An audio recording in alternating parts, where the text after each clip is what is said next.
चीन के senior तज्जियाकार Victor ने भारत को खुली वार्निंग देते हुए वाज़ेह किया है कि पाकिस्तान के खिलाफ पानी को हथियार न बनाया जाए। भारतीय चैनल को इंटरव्यू में विक्टर ने कहा कि चीन दरिया के बालाई हिस्से पर है।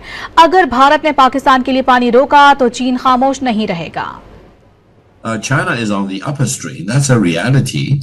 And I do not want to see India in the midstream doing funny things against the people in Pakistan on the downstream. And peaceful cooperation will be absolutely necessary between China and India and between India and Pakistan as far as water in these mighty rivers is concerned.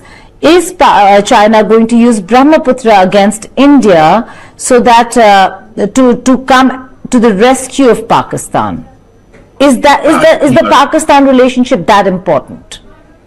You are raising a hypothetical question. I think China-Pakistani friendship is ironclad, and China will not allow any violation of Pakistan's legitimate interest in